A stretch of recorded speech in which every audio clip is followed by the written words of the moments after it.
Lux presents Hollywood.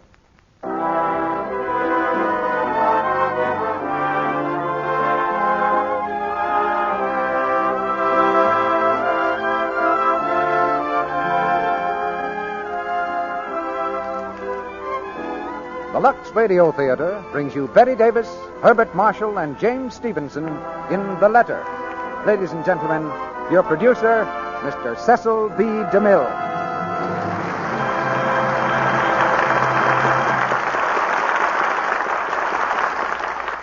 Greetings from Hollywood, ladies and gentlemen. I don't know which is more exciting to a producer, a play by Somerset Maugham or a performance by Bette Davis. But we have both in the Lux Radio Theater tonight, and the pulse of this producer is beating double time. For Miss Davis again proves her genius in one of Mr. Maugham's most powerful dramas, The Letter. And you'll hear more than one star performance, for with Miss Davis, we have Herbert Marshall and James Stevenson, who share honors with her in Warner Brothers' film production of this play. The Letter's the story of a beautiful woman fighting the heat and privations of a jungle backcountry who tears to shreds the lives of two men. It's a great part for a great actress, and we had no trouble in persuading Bette Davis to return from an Eastern vacation to play it at this microphone. The result of her gracious gesture is the kind of bill that would mean standing room only in any ordinary theater. But, of course, this theater always has enough seats to go round, all the way around, the whole country. That's one reason it's a national theater. Tonight's performance comes to you with the best wishes of Lux Flakes. And just as you have made this theater a weekly custom in so many American homes, you've made Lux Flakes a daily custom in your homes, too. And that adds up to an all-American rating for both plays and product. And now get ready for a dramatic experience you'll never forget. The curtain rises on The Letter, starring Bette Davis as Leslie Crosby, Herbert Marshall as Robert Crosby, and James Stevenson as Howard Joyce, with Sen Young as the lawyer's assistant.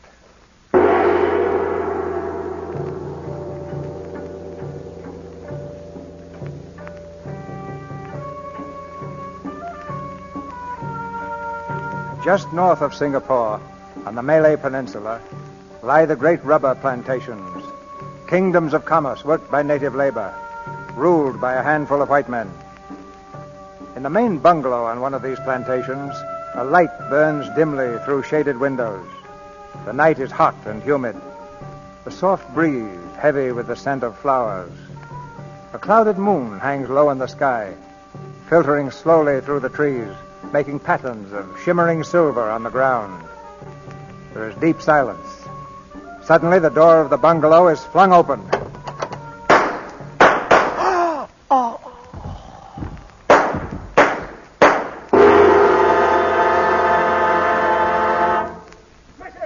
Missy, I hear gunfire. Mr. Crosby, I hear... That man, that is Mr. Hammond. Is he dead? I think him dead. You shoot him, Miss Crosby? Do you know where the new district officer lives? Yes, Missy. Send someone for him at once. Say there's been an accident and Mr. Hammond's dead. Yes, Missy. And get word to my husband. He's out somewhere on the number 4 plantation. Yes, Missy. I try.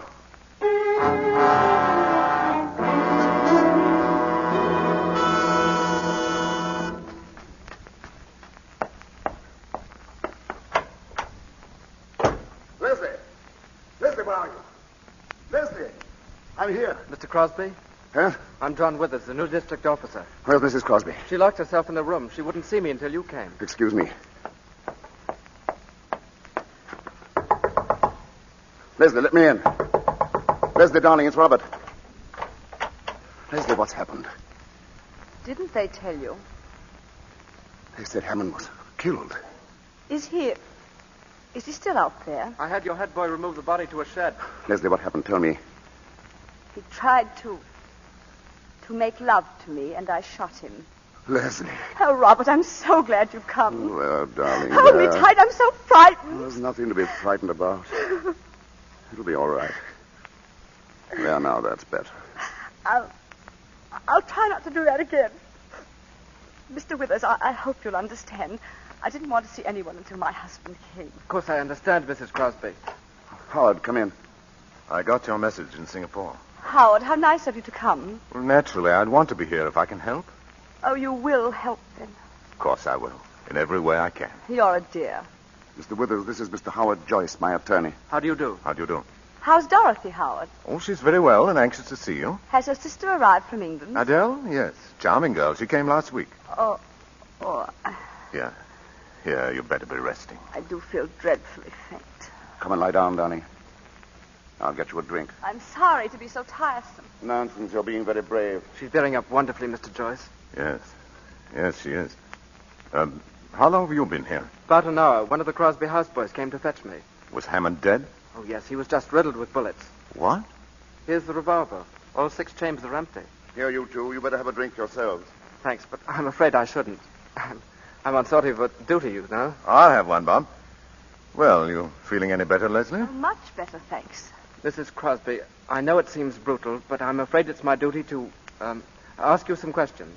I think that can wait, Mr. Withers, until my Oh, wife... it's all right, Robert, really. I feel perfectly well now. Then suppose you tell us exactly what happened, Leslie. I'll try. And take your time, Mrs. Crosby. Remember, we're all friends here. You've been so patient. Well, as you know, Robert was spending the night at number 4 Plantation. Well, I never mind being alone. A planter's wife gets used to that. My dear. I had dinner rather late, and I started working on my lace. I don't know how long I'd been working when suddenly I heard footsteps outside, and someone came up on the veranda and said, "Good evening, can I come in?" Well, I was startled because I hadn't heard a car drive up. "Who is it?" I asked. "Jeff Hammond." Oh, of course, I said, "Come in and have a drink." Were you surprised to see him? Well, I was rather. He hadn't been in the house for ages, had he, Robert? 3 months at least. I told him Robert was over at the number 4 Plantation getting out a shipment or something. Wasn't that it, darling? What did he say to that? He said, "Oh, I'm sorry. I felt rather lonely tonight, so I thought I'd just come over and see how you were getting on." Well, I put on my spectacles again and went on with my work. We chatted about one thing and another. He asked me if Robert had heard that a tiger had been seen on the road 2 or 3 days ago. He said he thought he'd try to get it over the weekend. Oh, yes, I know about that. Don't you remember I spoke to you about it yesterday? Did you? Oh, yes, I believe you did. Well, we went on chatting until... Well, suddenly he said something rather silly. What? It's hardly worth repeating. He paid me a little compliment. I think perhaps you'd better tell us exactly what he said. He said, "You've got very pretty eyes. It's too bad to hide them under those ugly spectacles." Has he ever said anything of the sort to you before? Oh, no, never, and I thought it impertinent. I don't wonder. And did you answer him? Yes, I said, "I don't care a row of beans what you think about me." But he only laughed and said, "I'm going to tell you all the same. I think you're the prettiest thing I've ever seen." Leslie. Let her finish, Bob. "In that case," I said, "I can only think you half-witted." He laughed again and moved his chair up closer. But, Mrs. Crosby, I wonder you didn't throw him out there and then. Well, I didn't want to make a fuss. I think a woman makes a perfect fool of herself if she makes a scene every time a man pays her a compliment. When did you first suspect that Hammond was serious? The next thing he said. He looked at me straight in the face and he said, "Don't you know that I'm awfully in love with you?" Swine. Were you surprised? Of course I was surprised. Well, we've known him for 7 years, Robert, and he's never paid me the smallest attention. I didn't suppose he even knew what color my eyes were. We hadn't seen very much of him the last few years. Yes. Go on, Leslie. Well, he helped himself to another whiskey and soda. I began to wonder if he'd been drinking before. "I wouldn't drink any more if I were you," I said. He emptied his glass and asked me in a funny, abrupt way, "Do you think I'm talking to you like this because I'm drunk?" I said, "That's the most obvious explanation, isn't it?" Oh, it's awful having to tell you all this. I'm so ashamed. I wish there were some way we could spare you, Mrs. Crosby. Leslie, it's for your own good that we know the facts. All you can remember of them. Very well. I'll tell you the rest. I got up from my chair. I was standing in front of the table, about here. He rose and stood in front of me. I held out my hand. "Good night," I said. But he just stood and looked at me, and his eyes were all funny. "I'm not going," he said. Well, then I began to lose my temper. "You poor fool, don't you know I've never loved anyone but Robert? And even if I didn't love Robert, you're the last man I should care for." He answered, "Robert's away." Well, that was the last straw. I wasn't frightened, just angry. "If you don't go away this minute," I told him, "I'll call the boys and have you thrown out." I walked past him to call the boys from the veranda, and he took hold of my arm and swung me back. But I screamed as loud as I could. He flung his arms about me and began to kiss me. I struggled to tear myself away from him. Oh, he seemed like a madman. He kept talking and talking and saying he loved me and he loved me. And... oh, it's horrible. I can't go on. I'm sorry, Leslie, but we'll have to know the rest. Well, he lifted me in his arms. I struggled to get free, but he was too strong for me. He started to carry me, and then, well, he stumbled on those steps. I got away from him. Suddenly, I remembered Robert's revolver in the drawer of that chest. He got up and ran after me, but I reached it before he caught me. Oh, it was all instinctive. I didn't know what I was doing. I didn't even know I'd fired. I heard a report and saw him lurch toward the door. I followed him out to the veranda. He staggered across the porch, grabbed the railing, and slipped through his hand as he fell down the steps. I don't remember anything more. Just the reports, one after another, until there was a funny little click and the revolver was empty. And suddenly I looked down and saw him lying there, lying in the moonlight. It was only then that I knew what I'd done. My poor darling. Mrs. Crosby, may I say that I think you behaved magnificently? I'm terribly sorry that we had to put you to the ordeal of telling us all this. You were all very kind. It's quite obvious the man only got what he deserved. Withers, if you'll come with me, I'd like to see the body. Oh, yes, I'll take you to the shed. We'll only be a few minutes.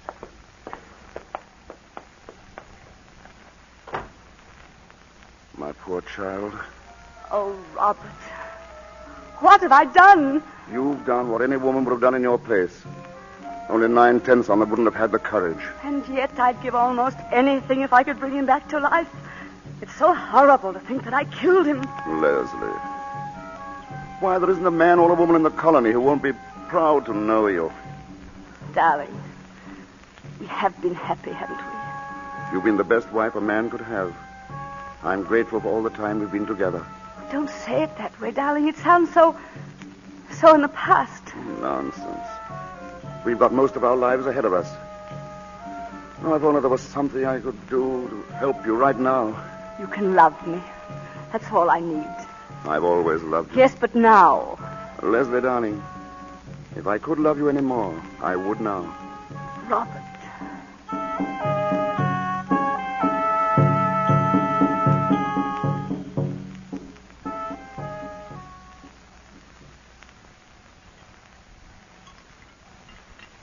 You'll have to be very indulgent towards my cooking, gentlemen. I can't vouch for it. Well, I can and will. Funny. The head boy running off tonight. Yes, it is odd. Well, he couldn't have done better than this, my dear. It's delicious. It certainly is. Thank you, gentlemen. I think we should start to Singapore as soon as we've finished. Right away. Why, it's still dark, Howard. It'll be 8 o'clock by the time we get there. We'll ring the Attorney General and find out when we can see him. I think that's the first thing to do, don't you, Withers? Yes, I think that's the best thing to do. Would I have to be arrested? Well, you see, Mrs. Crosby, as a matter of fact, I think you're by way of being under arrest now. it's purely a matter of form, Mrs. Crosby. Shall I be imprisoned? That's up to the Attorney General. It's possible that after you've told him your story, he'll be able to accept bail.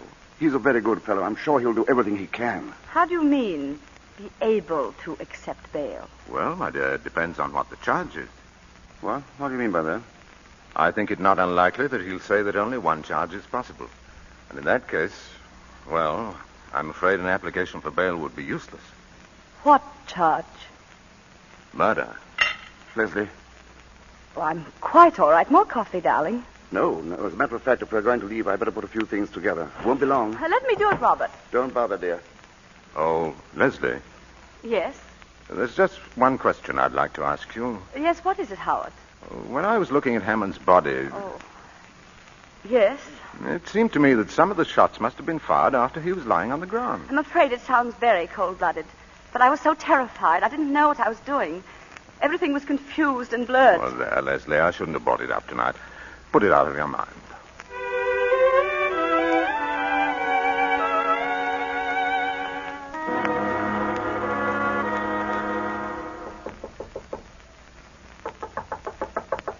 Come in.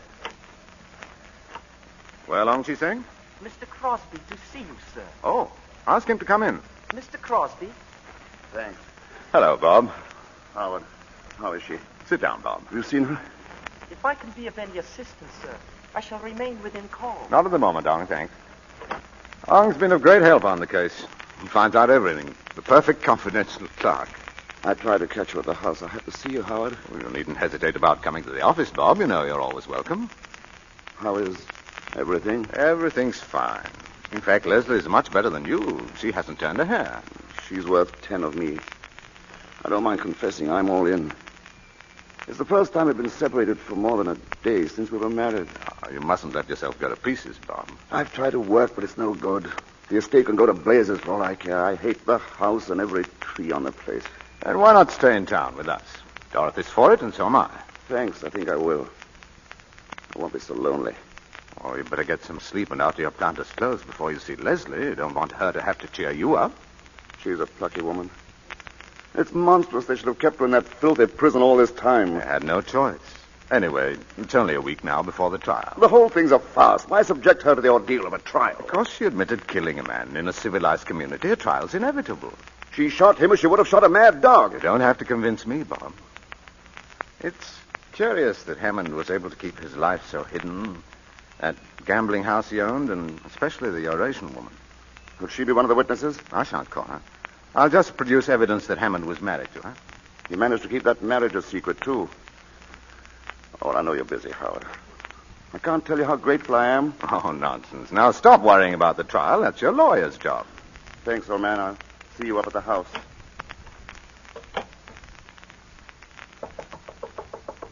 Yes? Mr. Joyce, Well, Ong?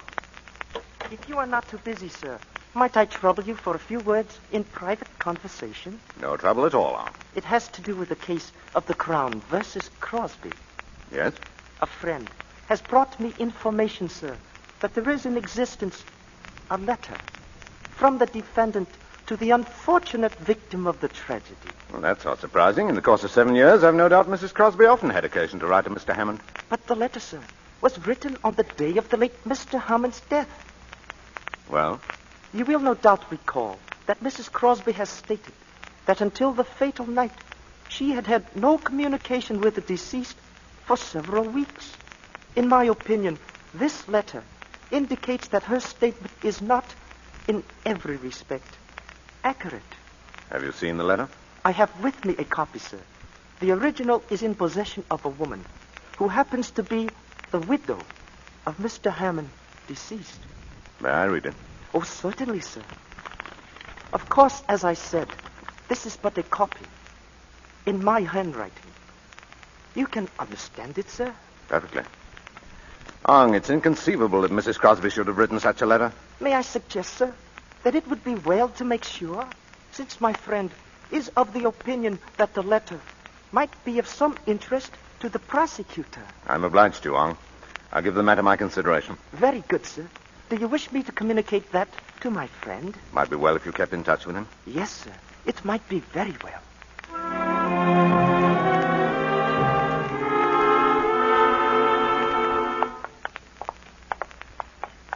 You may stay in the visiting room as long as you want, Mrs. Crosby. The warden's orders. That's very nice of him. Thank you. Howard, how good of you to come. I wasn't expecting you today. Good morning, Leslie. You're looking very well. Thank you, Howard. Well, the trial's only 5 days off now. I know. Each morning when I awake, I say to myself, one less. Just like I used to at school with the holidays coming. Leslie. Oh, don't feel sorry for me, Howard. Time has really passed quite quickly. I've read a great deal and worked on my lace. But I'll confess something to you, Howard. I'm not looking forward to testifying in court. Leslie, one of the things that's impressed me is that each time you told your story, you've told it in exactly the same words. You've never varied a hair's breadth. And what does that suggest to your legal mind? Well, it suggests either that you have an extraordinary memory or that you're telling the plain, unvarnished truth. I'm afraid I have a very poor memory. I suppose I'm right in thinking that you had no communication with Hammond for several weeks before the catastrophe? Oh, quite. I'm positive of that. Let's see, the last time we met was at a tennis party at the McFarlanes. I don't think I said more than 2 words to him. And you hadn't written to him? Oh, no. Well, at one time you've been on fairly intimate terms with him. How did it happen that you stopped asking him to anything? Well, we hadn't anything much in common, and he was very popular, you know. Had a good many calls on his time, and, well, there didn't seem to be any need to shower him with invitations. Are you quite certain that was all? Well, I may as well tell you. We heard about his wife, and once, just by chance, I actually saw her. Oh, you never mentioned that. What was she like? Horrible. Covered with gold chains and bangles and bracelets. And a face like a mask. And it was after you knew about her that you stopped having anything to do with Hammond? Yes. Leslie, I think I should tell you that there is in existence a letter in your handwriting from you to Jeff Hammond. Oh, well, I've often sent him little notes to ask him something or other. This letter asks him to come and see you because Robert was going to be away. Oh, but that's impossible. I never did anything of the kind. You better read it for yourself. It is not my handwriting. I know. It's said to be an exact copy of one written on the day of Hammond's death. Well, Leslie? What does it mean? That's for you to say, Leslie. I didn't write it. I swear I didn't write it. If the original is in your handwriting, it'd be no use denying it. It could be a forgery. It'd be difficult to prove that. It would be easy to prove it was genuine. Well, it's not dated. It might have been written years ago. Oh, if you give me a little time, I'll try to remember. Leslie, the prosecution could cross-examine your houseboys. They would soon find out whether someone took a letter to Hammond on the day of his death. I swear to you that I did not write this letter. Very well. And there's nothing more to talk about. I'll be going. Howard, wait a minute. I did write it, but I was afraid to mention it. I thought none of you would believe my story if I admitted that he'd come there at my invitation. Go on. You see, I was preparing a surprise for Robert's birthday. I knew he wanted a new gun, and I'm so dreadfully stupid about sporting things. I thought I'd talk to Jeff about it and get him to order it for me. Perhaps you've forgotten what's in the letter.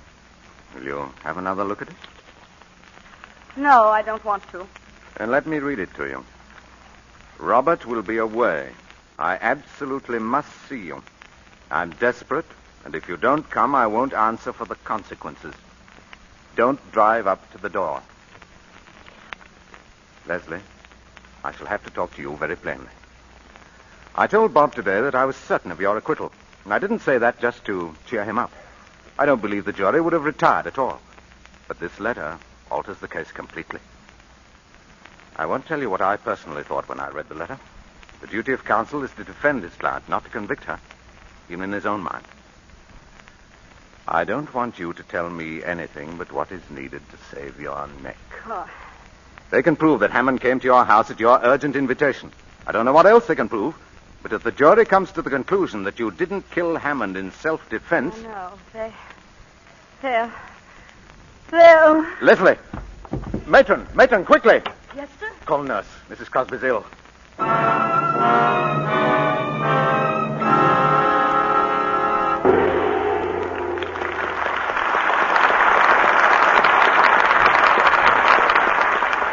Mr. DeMille will return in just a moment with our stars, Bette Davis, Herbert Marshall, and James Stevenson, for Act 2 of The Letter. Well, Sally here looks as if she wanted to say something first. What is it, Sally? I just want to look into the future for a moment, Mr. Ruick. Yes? What do you see there, Sally? Good news. 100 years from now, there won't be any spring house cleaning. You don't say. Why not? Because everything in the house will be waterproof. You just hose down a room, and presto, it's clean. Very simple indeed. But it won't help women who are doing their spring house cleaning right now. Oh, but I know something that'll make things awfully easy for them. So do I. New Quick Lux Flakes. Right.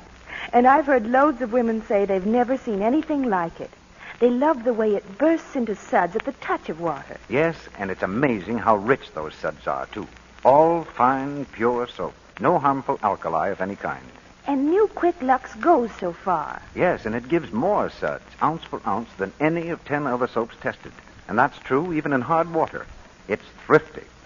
It's so safe, too. There's nothing to hurt any color or fabric.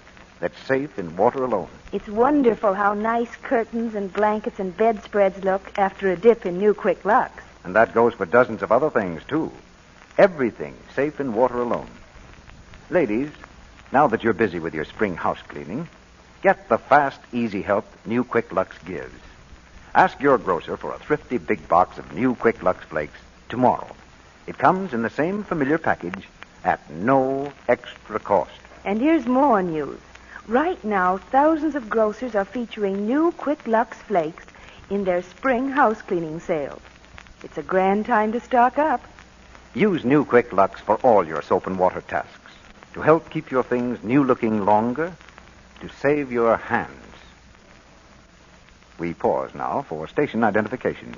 This is the Columbia Broadcasting System.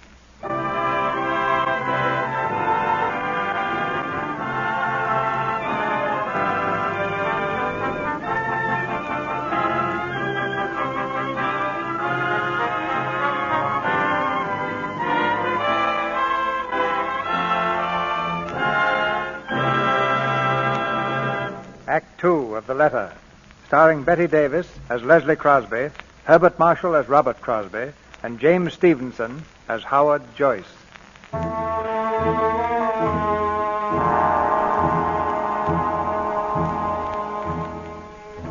In that split fraction of a moment, before her mind slipped into the blackness, Leslie Crosby realized that the letter she had written to Jeff Hammond was damning evidence, enough to hang her. Now, a few minutes later, in the first aid room of the prison hospital, she leans wearily back in her chair, her eyes half closed. I'm afraid I've made rather a mess of things. I'm sorry. For Robert, not for me. You've distrusted me from the beginning, Howard. That's neither here nor there, Leslie. Who's got the letter now? The Eurasian woman who was Hammond's wife? Oh. Howard, are you going to let me be hanged? What do you mean by that, Leslie? You could get hold of the letter.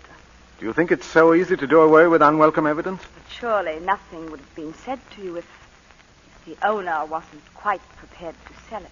That's quite true. But I'm not prepared to buy it. Oh, but it wouldn't be your money. Robert has saved some. I wasn't thinking of the money. I don't know if you'll understand this, Leslie, but I've always thought of myself as an honest man. You're asking me to do something which is no better than suborning a witness. Do you mean to say you can save me and you won't? What harm have I ever done you? You can't be so cruel. I want to do my best for you, Leslie, but a lawyer has a duty to his profession and to himself. I can't do what you ask. Oh, poor Robert. He doesn't deserve it. He's never hurt anyone in his life. He's so kind and simple and good, and he trusts me so. I mean everything to him, everything in the world. And this will ruin his life. Oh, I know what you're thinking. You despise me. You think he's well rid of me if they do hang me. I don't despise you. It isn't important what I feel about you, do you understand? I'm going to do what I can. Oh. Bob will want to know what the money's for.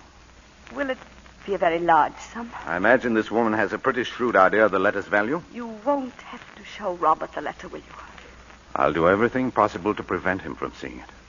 He'll be an important witness, and he should be as firmly convinced of your innocence as he is now. And after the trial? I'm going to try and save your life. Oh, if Robert loses his trust in me, he loses everything.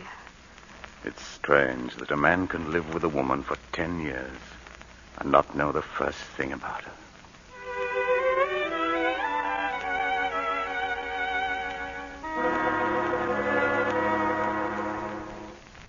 Do you think your friend could be induced to part with the letter? I believe so, sir. But my friend has not got the letter. The woman has it.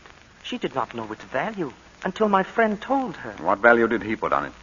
$10,000, sir. Only 10,000? Why not 50 or 100? For the reason, sir, that Mr. Crosby has in the bank of the British Malaya Company a savings account in the amount of only $10,450. $10,000 is a good deal of money, Ong. Yes, it is a good deal of money. Well, I'll speak to Mr. Crosby. Have the woman come to my office. I was about to mention, sir, she made 2 conditions. She insists that the money shall be brought to her. I can take you to the house whenever you are ready, sir. What's the other condition? That Mrs. Crosby shall bring it to her personally. You must be mad. Good heavens, man. Do you suppose Mrs. Crosby can just walk out of a prison cell whenever she feels like it? My friend thinks you could arrange to have her stay at your house until the trial.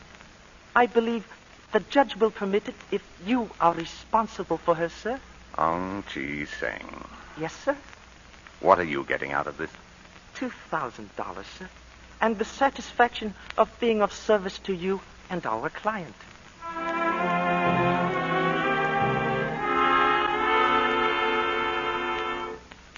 Sit down, Howard. I've taken the liberty of ordering for you. Oh, thanks. Well, you're looking more cheerful, Bob. I feel better since this morning. I guess you finally convinced me we've nothing to worry about. Well, as a matter of fact, Bob, something's come up. It's nothing very much, but I thought I'd better have a talk with you about it. Yeah? It seems that Leslie wrote a letter to Hammond asking him to come to the bungalow on the night he was killed. Why, that's impossible. You heard her say she'd had no communication with him for weeks before it happened. Nevertheless, she did write the letter. She wanted his advice on something she was buying you for your birthday. Your birthday was about then, wasn't it? Yes, end of April. In the excitement, she forgot the letter at the time, and then later was afraid to say she'd made a mistake. But that's not like Leslie. She isn't afraid of anything. Well, this was a pretty serious mistake, and she realized it. Who has the letter? Hammond's widow, and she threatens to turn it over to the prosecution. Well, what if she does? Leslie can explain it in court just as she explained it to you. Yes, but don't you see, it might alter things a good deal in the minds of the jury if Hammond came to your house by invitation. Well, what's to be done about it? I think we must get hold of that letter. I want you to authorize me to buy it. I'll do whatever you think is right. Buy the letter. I'll pay you back whatever it costs. Good. Now I'll put the matter out of your mind. Oh, by the way, Leslie will be at the house tonight. I arranged to have her released pending trial.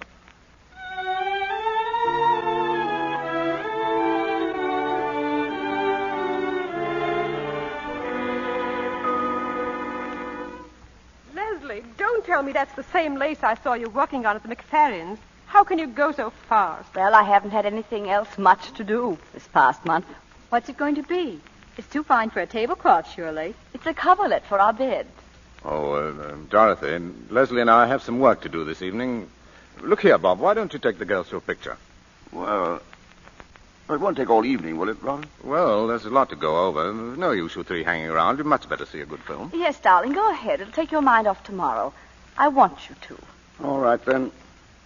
I'll bring the car around. Come on, Adele. I can see the legal mind is anxious to get rid of us. Night, Leslie. Good night. Where do we have to go? Chinese Quarter. Some sort of a shop, I believe. Well, I always wanted to see the Chinese Quarter. I hear it's a bit creepy. Of course, I'd have chosen other circumstances for a visit. Be flippant about your own crimes if you want to, but don't be flippant about mine. Oh, I'm sorry, Howard. I didn't mean to be flippant. Really, I didn't. Maybe it's my own sense of guilt, but I have an unpleasant feeling that I'll have to pay the piper for what I'm doing tonight.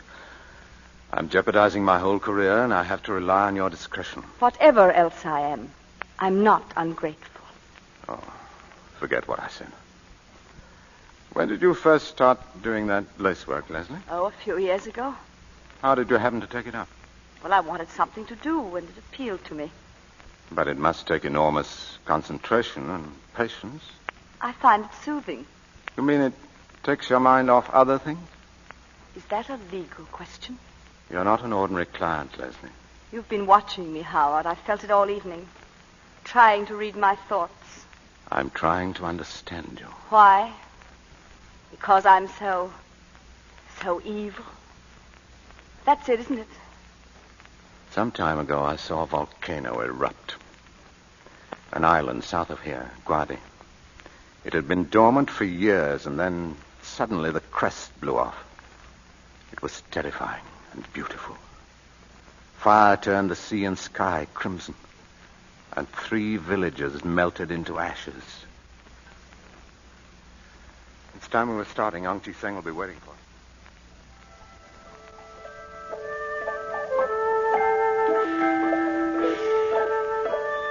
Come in. Please come in. This is the shop of my friend.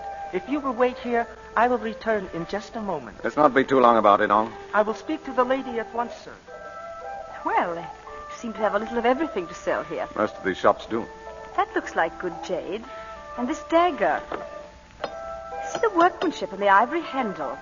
Imagine all that on a knife. He who kills with an unworthy tool commits 2 crimes, one against himself. Will you follow me, please? The lady will see you now.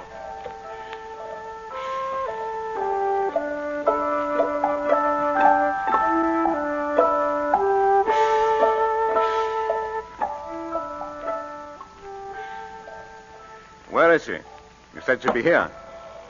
She is coming, sir. Well, what's she standing there for? Ask her if she has the letter. Yes, sir. 你嗰封信喺處嘛？封信我信得過唔好咧。Mrs. Crosby, I regret, but the veil that you wear over your head Mrs. Hammond requests that you remove it. Of course. Tu cœur congolais.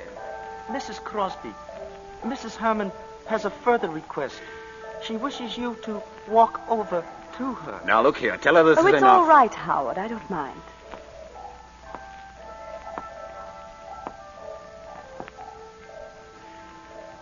Leonie Fongsun. Dai, sapekala. What does she say? Mrs. Hammond, you may have the letter if you will pick it up at her feet. Thank you.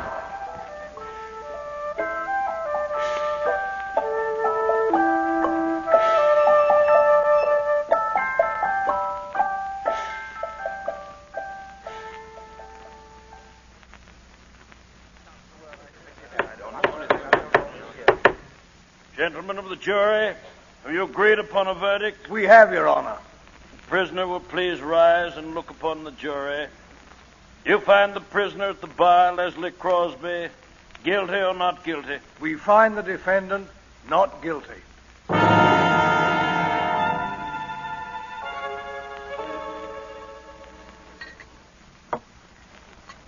And from that day on, I made a solemn vow that I wouldn't make another cocktail until Leslie was acquitted. So if these aren't up to my usual high standard, remember, I'm out of practice. Dorothy, darling, they're wonderful. Never been better. Robert Crosby, right now you wouldn't know what you were drinking. I guess that's right. I can't taste or think or feel. All I can do is keep saying to myself over and over, Leslie's safe. Darling. Well, anyone planning to bathe, shower, or sponge before dinner should be getting at it. A shower for me. I've laid out some things for you, Leslie. Thank you.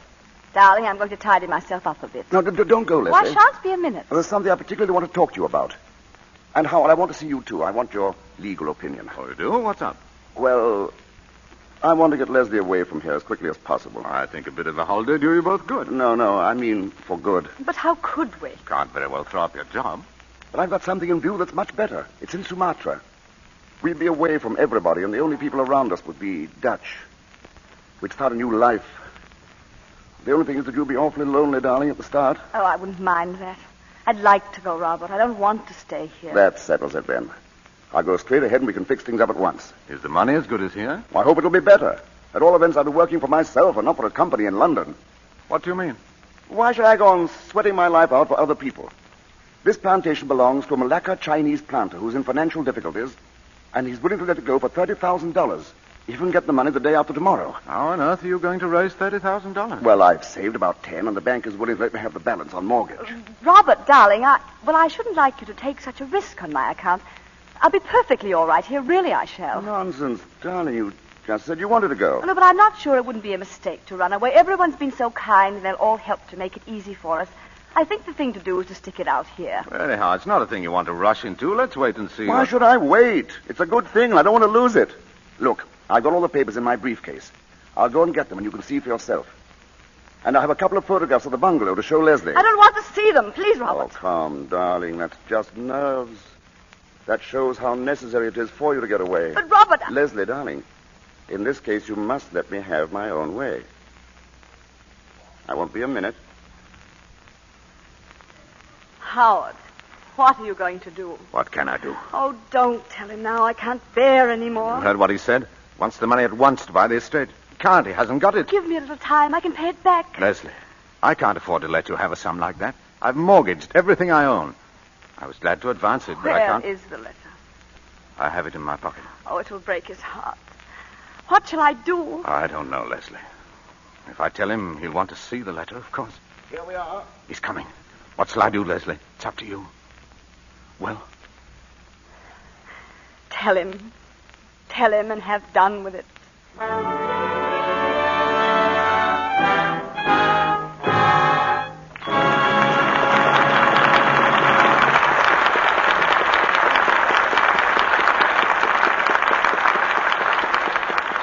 The lights come up in the Lux Radio Theater as the curtain falls on Act 2 of The Letter, starring Bette Davis, Herbert Marshall, and James Stevenson. Will everyone remain very quiet, please? Because in this brief intermission, I've asked one of our audience to help me in a little test. Here she comes to the microphone now. Her name is Mrs. Lee Millar. And your home, Mrs. Millar, is... Oakland, California. Well, we are delighted to have you with us, Mrs. Millar. Now, do you see what I have in my hand? Why, 2 rubber bands. Yes. Will you take this one and stretch it as far as it will go? That's right. It stretches, then snaps right back, doesn't it? Yes, Mr. Ruick. Well, now do the same with the other. Why, it's broken in 2. Yes, because the second rubber band was all dried out, had lost all its elasticity, so it broke under strain. Now, the reason I asked Mrs. Millar to make this test was because the very same thing can happen to stockings. You see, when stockings are new and live and supple, they have great elasticity. They can stretch as you walk or run or stoop down, then spring back into shape with each motion of your leg. Yes, that's true. But if the threads get all dried out and lifeless, why then... They break when they stretch. Right. Now, one way to weaken elasticity is to use a soap that contains harmful alkali. This dries out the fibers. Another way is to rub with cake soap. This weakens the fibers, makes them less elastic, and more apt to break under strain. And you have a run. Well, I always Lux my stockings, Mr. Ruick. Good, because Lux saves elasticity. New Quick Lux Flakes have no harmful alkali. And with Lux, there's no rubbing. That's why Lux keeps silk elastic and cuts down runs. No wonder it's America's favorite stocking care, and recommended by over 90% of the makers of both silk and nylon stockings in the United States. Why not save your stockings by washing them every night with new Quick Lux Flakes? Now, our producer, Mr. DeMille. Curtain rises on the 3rd act of The Letter.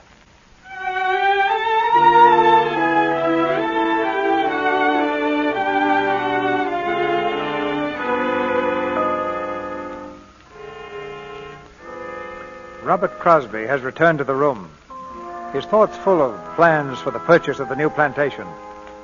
In silence, Leslie and Joyce watch Robert, brimming over with enthusiasm, arrange his papers on the desk. This is really a handsome estate. We'll be stealing it for $30,000. Bob, I don't like to throw cold water on your plans, but hasn't it struck you that the costs of what we've just been through will be pretty heavy? Costs? Oh, yes, the legal expenses. Oh, you know, I couldn't charge you anything for my services, but there are certain out-of-pocket expenses. That's awfully decent of you. I'm not sure I could accept that. But what do these other expenses amount to? Well, the principal item is that letter of Leslie's I mentioned to you. Oh, yes, I'd almost forgotten. You see, you were going to... I had to pay a great deal of money for it. Well, if you thought it necessary, I'm not going to grouse. How much was it? $10,000. $10,000?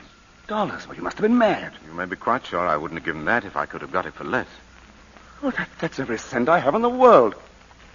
Why didn't you let them bring the letter in and explain it to the jury? I didn't dare. Well, you mean it was absolutely necessary to suppress it? If you wanted Leslie acquitted. What was there in the letter? I told you at the time. It was very stupid of me, Robert. I remember now. You wrote to Hammond to ask him to come to the bungalow. Yes. You wanted to get something for me, didn't you? Yes, I wanted to get you a gun. He knew all about that sort of thing, and you know how ignorant I am. Buying that letter was a criminal offense, wasn't it? Well, not the sort of thing a respectable lawyer does in the ordinary way of business. It was a criminal offense. Yes, it was. I might be disbarred for it. Then why did you do it, you of all people? What were you trying to save me from? Leslie, you knew I was buying a gun from Cameron. Why did you want to make me a present of another? But how should I know you're going to buy a gun? Well, because I told you. Well, I'd forgotten. I can't remember everything. You hadn't forgotten that. What do you mean, Robert? Why are you talking to me like this? Who has the letter now? I have. Where is it? Bob, it's not your letter or mine. I've got to pay $10,000 for that letter. I'm going to see it. Let him see it. Thank you. Robert will be away. I absolutely must see you. What does this mean? Means that I was in love with Jeff Hammond. No, you couldn't. We've been in love for years. It's not true. I used to meet him constantly, once or twice a week. Every time we met, I hated myself for it. It was horrible. I loathed myself. I was like a person who was ill. Then came a time about a year ago when he began to change toward me. I didn't know what was the matter. I was frantic. I made scenes. I threw myself at his feet. Leslie! Then I heard about that native woman. Oh, I couldn't believe it. I wouldn't believe it. At last I saw her. I saw her walking in the village with those hideous spangles and that chalky face and eyes like a cobra's eyes. But I couldn't give him up. I sent for him. You've read the letter. Oh, I'd always been so careful about writing before. But this time I didn't care. I hadn't seen him for 10 days. He came and I told him I knew about his marriage. Oh, at first he denied it. I was frantic. I don't know what I said to him. I hated him because he'd made me despise myself. I insulted him. I cursed him. At last he turned on me. He told me he was sick and tired of me, that it was true about the other woman, that she was the only one who really meant anything to him. He said he was glad I knew because now I'd leave him alone. I knew if he went out that door, I'd never see him again. I seized the revolver and fired. He gave a cry and I saw I'd hit him. I ran after him and I fired and fired and fired until there were no more cartridges. That's what happened. And I have no excuse for myself. I don't deserve to live. How could you do this? To me, Leslie. How could you? I'm sorry. I shouldn't have let myself go. I've got to think.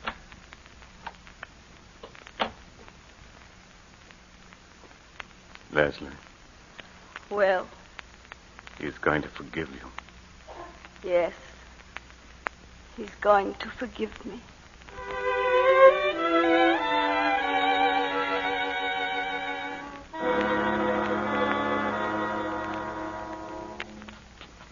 And the fifth couple are the Prescotts. Oh, yes. Robert's told me about them. You'll adore them, Leslie. Now, both of you get a good sleep because it'll be a late party. Good night. Good night, Dorothy. Good night. Robert, it's lucky you brought your dinner coat. You'd hardly fit in one of Howard's. Now, let's see what else you'll need. Oh, how about your studs? They're probably still in the bureau at home. Home? Robert, it's no use, is it? We can't make it go, can we? I don't know. I'm not sure. Robert, you're so kind and so generous. You should have had the sort of wife you really deserve. And through no fault of yours, I've failed you. Wrecked your life. I can't ask you to forgive me. If you love a person, you can forgive anything. But what about you? Can you go on? Oh, I'll try. I'll really try. That's not what I was asking. I'll do everything to make you happy, everything in my power. That isn't enough. Unless, Leslie, now, this minute, do you love me? Yes, I do. Kiss me then. Kiss me. As if... Robert. No, I can't. Leslie, tell me, Leslie, what is it? With all my heart, I still love the man I killed.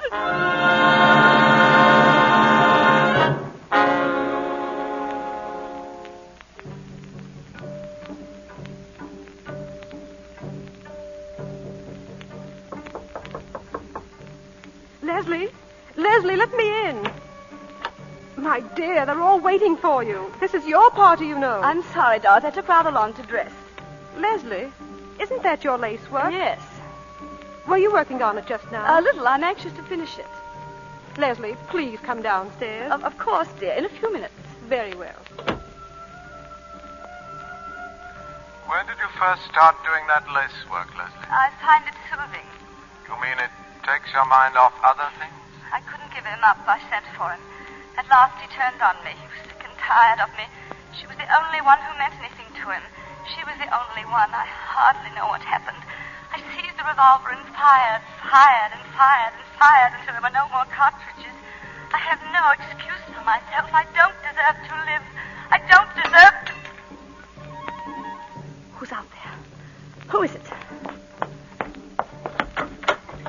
You, I see you there. Bette Crosby! Come here. What are you doing out there? I don't want to come. She make me come. She tell me I come here. She?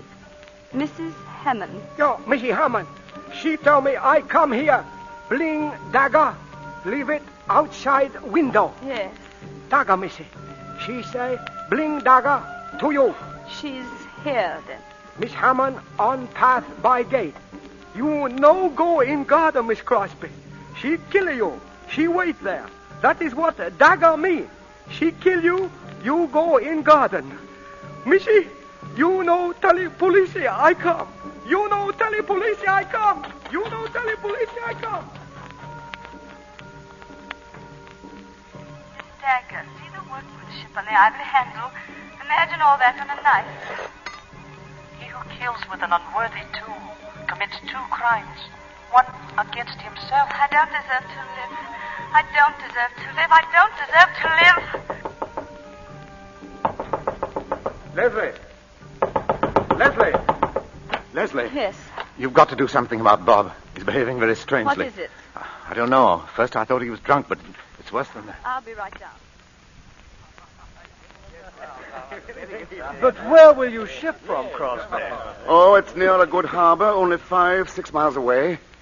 And I can ship my rubber for less money. I want to get ahead fast. In 10-15 years, I can live in London, travel, do anything I please. Robert, will you come outside with me, darling, please? Not now, darling. Maybe later. I'm telling the boys about my new plantation. Sounds like quite a place. Of course, we'll miss Singapore. Our friends are here. We've had some mighty fine times. No English people in that part of Sumatra, only Dutch and natives. It's going to be a little lonely at first, maybe. But we'll get used to it. Robert, There'll be just the 2 of us. But my wife's a good sport. Always can count on her. She's not afraid of anything. And we'll have each other. That's the important thing. Stop it! Stop it! I can't stand anymore. I can't stand it. Give me a drink. I want a drink. Howard, where is Leslie? Where did she go? She ran out into the garden. The garden, I'll find her. No, let her alone. There's nothing you can do for her.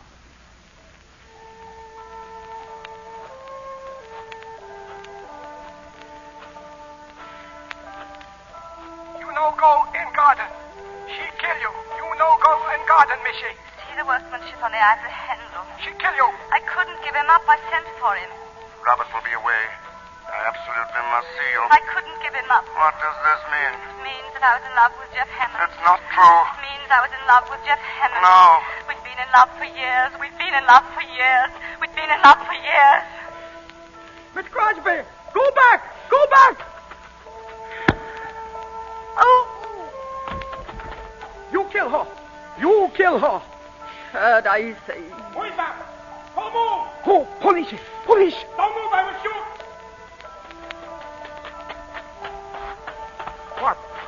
What you do here? I do nothing. I tell her not go into garden. I tell her. Oh, this woman, she's dead. John had I sella. What the sick? She say she kill her. It was right. She died. Leslie!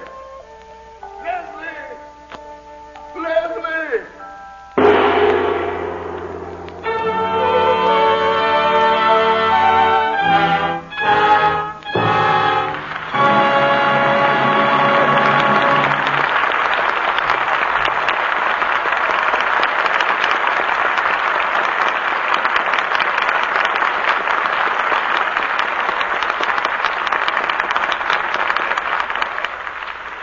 Bring to a close tonight's performance of The Letter. In a moment, our stars return for their curtain calls. But while we're waiting, listen to this.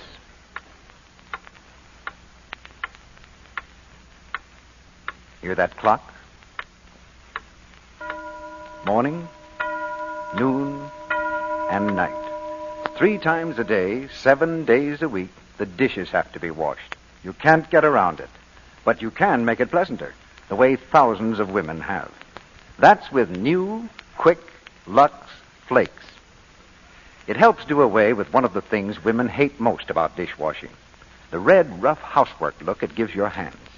Yes, new quick Lux is kind to hands. This was recently proved by hundreds of dramatic one-hand tests made in a laboratory under conditions similar to home dishwashing.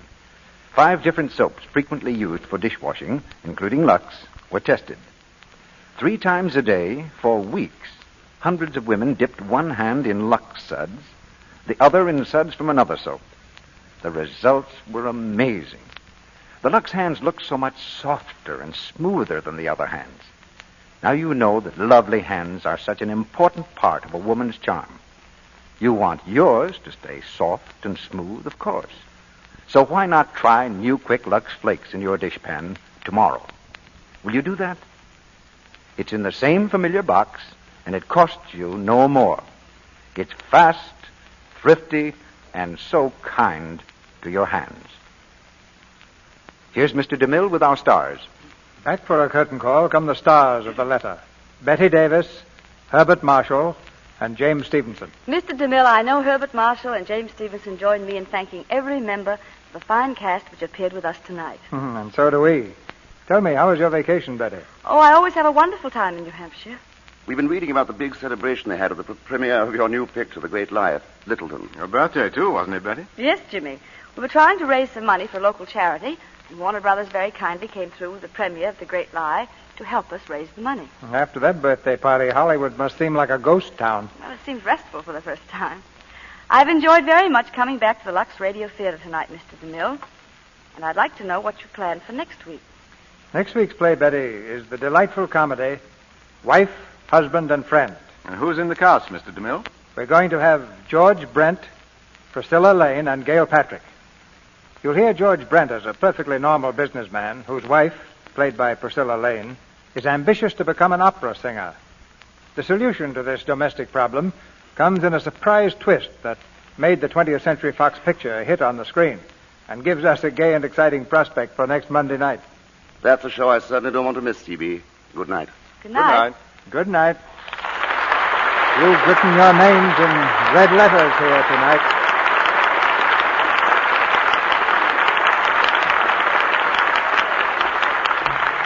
Ladies and gentlemen, we have just learned that the Lux Radio Theater has again been selected by the readers of the Movie Radio Guide magazine as the best dramatic program on the air.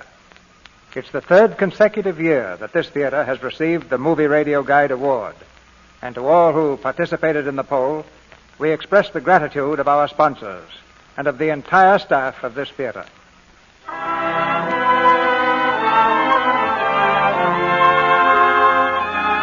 Our sponsors, the makers of Lux Flakes, join me in inviting you to be with us again next Monday night when the Lux Radio Theater presents George Brent, Priscilla Lane, and Gail Patrick in Wife, Husband, and Friend. This is Cecil B. DeMille saying good night to you from Hollywood.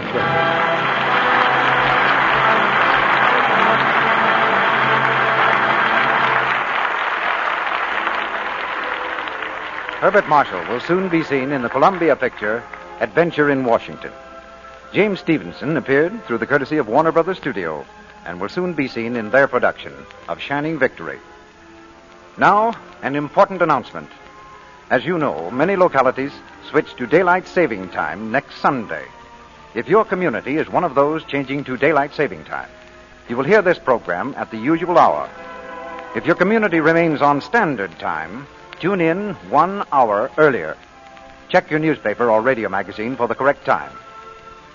Included in tonight's play were Richard Davis as Withers, Charlie Lung as head boy, Gloria Holden as the woman, and Suzanne Caron, Wally Mayer, Eleanor Stewart, Eric Snowden, and Leela Hyams McIntyre. Our music is directed by Louis Silvers. Our Lux Radio Theater production of The Letter has come to you with the good wishes of the makers of new Quick Lux Flakes, the tissue-thin soap flakes used by smart housewives everywhere and by the great picture studios here in Hollywood to protect the million-dollar wardrobes that you see on the screen. Your announcer has been Melville Ruick, and this is the Columbia Broadcasting System.